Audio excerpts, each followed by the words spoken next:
Come join me as I wander the world of plant medicine and their remedies. I'll be talking to old friends and teachers who have put me on the path and discovering new folks who are also doing amazing work with plants. We'll look at gardens, make healthy plant-based food, and learn from those who have dedicated their lives to healing. This journey towards better health through plant medicine is a continuous, lifelong trek. Here's to dedicating some space to thriving through healthy living. Follow us on social media at Root, Leaf, and Blossoms, and subscribe to our YouTube channel.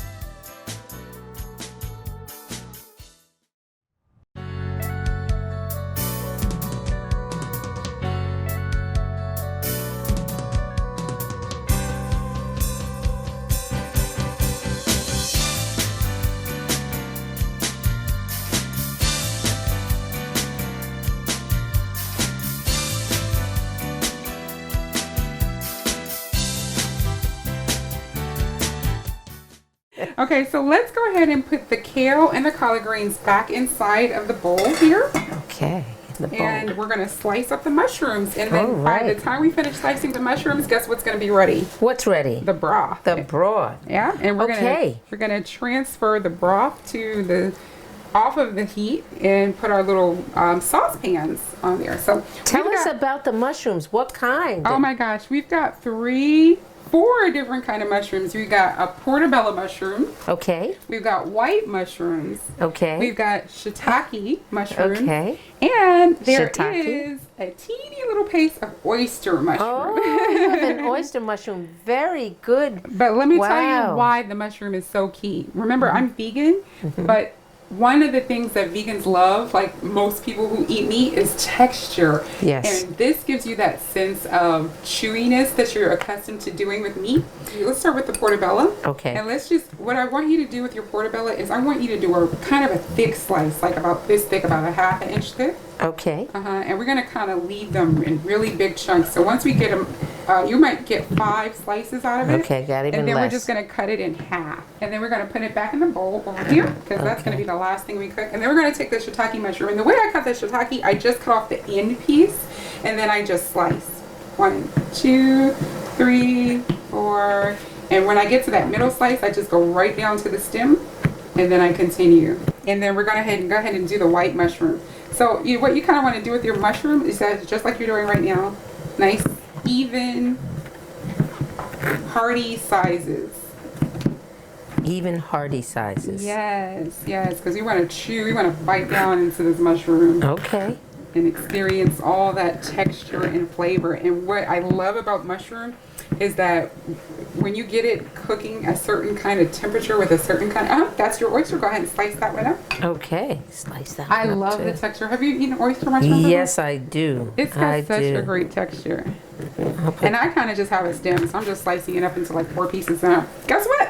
What? We're done. We have chopped up all of our veggies, and we are now finished simmering our wonderful broth. Okay. And so what I want you to do is just move this frying pan, and you'll find that there's a heat barrier. Okay. And what we're going to do is carefully lift up. You need to get a towel. Oh, yes, I do. Oh, I would have been ready to holler, my dear. Here's one Thank for you, and here's one for me. And just carefully, without touching the fire, put your pot right there. Perfect. Okay.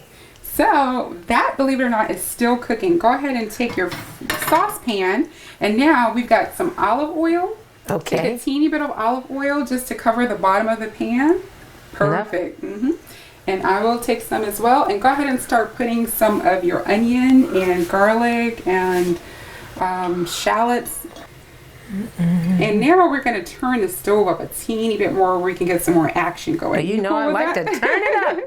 Let's see. Okay. There you go. Yeah. Okay. I'll know in a minute if that's too much. Yeah, as we and both just take your handle and just stir it up a gentle bit. Handle. There we go. Let that start to heat up.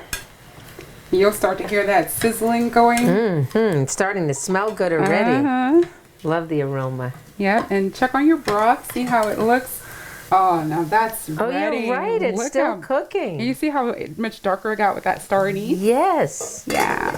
So. Oh, wow. This is like not an all-day thing. Like I can... Yeah. How long does this take when you do all of this from beginning to end? Okay, so from beginning to end, I think it could take 2 hours. The longest part is the prepping of the veggies. But after you got that, you hear that sound? Yes, it That's sounds the good. magic. That's the magic. Smells good too. Oh my goodness. Oh, the red onions, you smell that? The And we can make garlic. a week's supply, Well, right, with this? With the amount that we're doing right now, we're going to Okay. have about 4 servings. 4 2 to servings. 4 servings, depending on how hungry you are. But in the book, that I give you quantities that can serve up to 8 to 10 people. Okay. Or if it's eating by yourself, you can do it for almost like a week. Yeah. Right. And so we're going to take our lid and just put it over here on the cutting board. And we're done with our knives. So we can go ahead Done and with put the them. knives, y'all. So put those back over here. All that chopping is over. It was worth it. Because now this is going to be so fun. Hers is so much prettier, but I think mine's going to taste No, just as yours good. is gorgeous. So I'm going to go ahead and give mine one last stir.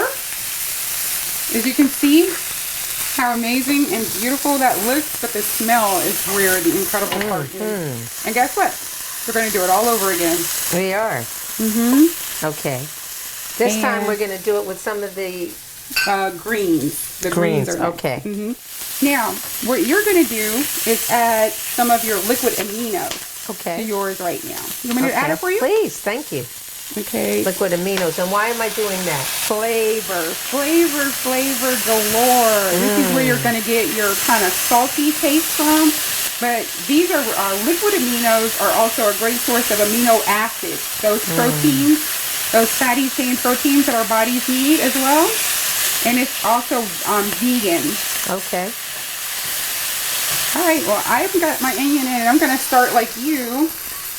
Oh, that was perfect, Beverly. I see you're a natural at this. I didn't even tell you when to stop, but you did it at the perfect time, just in time. You don't want them to lose their color. Okay. You want them to go while they're bright green still. You want to take really good care when you're cooking. It's just not something that you ever want to do while you're, upset or angry or rushed. You want to be thinking and enjoying. And there's nothing funner than cooking with someone, right? Yeah. You do make it fun. Yeah. But it's fun even when you're doing it by yourself. Let's see Especially how fun this is tomorrow. I'll check in and let you know. I hope so.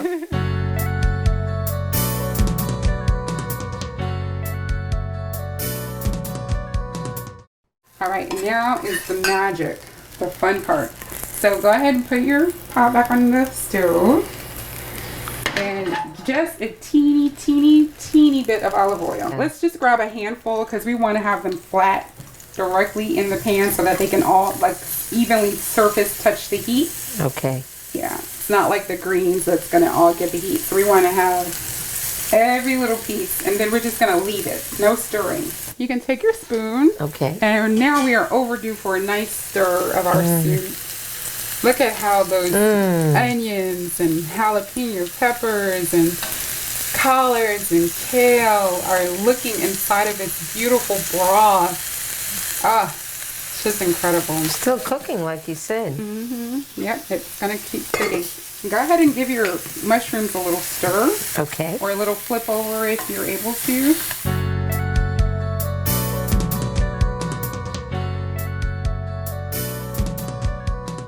Look how beautiful and crispy mine got right there. Yes, they did. Yep, that's great. It's almost like a piece of steak, right? Like you're searing a steak back in the day. Yes. Or for me back in the day. So I'm going to go ahead and transfer mine. I'm going to put Okay. it back on the heat, let that get hot. Perfect. And remember, it's all about texture. So add a teeny drop of oil. And let's get some more mushrooms in there. Okay, just a teeny. This is going to be so delicious.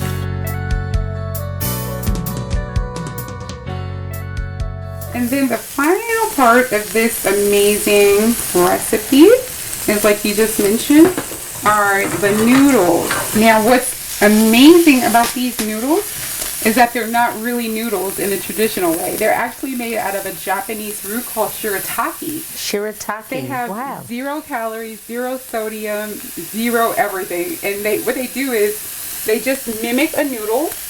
They come in different colors and textures. So this is like fettuccine, and this is like angel hair. Wow. And they're a little on the expensive side, but we don't need much. Okay. And I just like to add it as a little bit of a little added bonus.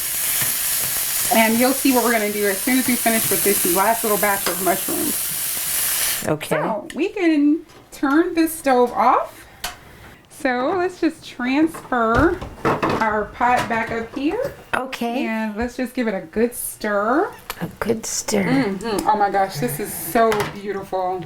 Doesn't this just look amazing? Oh, it does, Sheila. Now remember, we're boosting our immune system. We're giving our bodies wonderful nutrients, the collard greens, the kale. You see how bright and colorful your greens still are? That's what you Still want. fresh, right? So here's what we're going to do now. Okay. These are kitchen shears. Yes. And what we're going to do is divvy up some of this. And you see the way they produce it? Yes. You actually have to cut it to the desired length that you want. And we're going to put some of that on mine. And I'm going to get a teeny bit more of this. And just sit it right on top. Because guess what? What? They don't need to be cooked. You can just absorb the flavor. They're already done. Okay. So you can get some and put on Got top so of excited there. Now it's my turn. Yes. And I just like sit it right on top. And I am going to take some of this little black pepper here. Sprinkle a little bit more on because I'm all about those natural spices. I'm going to take a teeny bit more. Is that enough, Sheila, in my soup? You can One more? decide that, I'm sure. One more. Okay. It's an interesting texture. It is. It tastes wonderful. And voila! We have made a fresh pot of divinity soup. My special ancestor-inspired recipe starring collard greens. Ta-da! Sheila, thank you. I'm excited about it. It looks good. Listen, it's been a wonderful day. Thank you, my dear friend Sheila. We have been having a wonderful time learning how to cook. I appreciate you. And we'll be back for another segment of Root, Leaf, and Blossom. Hi, I'm Beverly Hunt, and welcome back to Root, Leaf, and Blossoms. I'm here back with Arvelyn Hill. Welcome. Thank you, Beverly. I should say thank you, not welcome, for inviting us into your home apothecary here. And isn't this a beautiful place to have a conversation? Yeah, welcome. So what I'd like to share with other folks is a little bit of what you taught me. What is a flower essence, and why would a person use a flower essence instead of a flower tincture? Yes, instead of a tincture. Instead of a tincture. No, that's a great question. It's in its own category. So a flower essence is like a solar infusion with the plant used to help the emotional and spiritual part of the body. So as a tincture, it would help with the physical part. Like let's say you have a toothache or you're struggling with sleep. You might drink chamomile tea because we know it helps you fall asleep and it has sedative qualities. Flower essences are, so like let's say maybe someone in your family passed away, you're dealing with a breakup, you lost a job, or not even as extreme as that. It could just be like maybe you are struggling with feeling like you just need more in life or you don't know your life direction. Flower essence helps target those more emotional instead of physical things that we deal with in life, and it's really like thinking of the body as like a whole instead of just like dealing with physical stuff, because I believe that it's all connected. So like what's going on in your mind emotionally is also connected to what's happening in your body.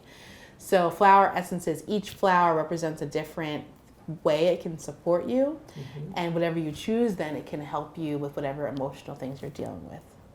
I remember you helped me out with a passion flower tincture, and I guess that was, we talked about feelings of maybe anxiety. I think. Yeah, passion flower is an amazing flower. It grows in the South primarily. It's harder to grow here because it needs like warmer weather, but as a flower essence, it can help with providing unconditional love and healing. And so I feel like we gave it that too at that time, and I'm so glad it supported you. It's also a great herb too, that you can take in tincture form and use to relax. It's a nervine, which means it helps relax your nervous system. but as a flower essence, helping with unconditional love and all of that type of stuff too, which is powerful. And we're going to have her information so that we can talk about her shop, Gold Feather. And I would love to pivot, and before we do that, we have to look at this beautiful flower essence you have right here. When did you do this?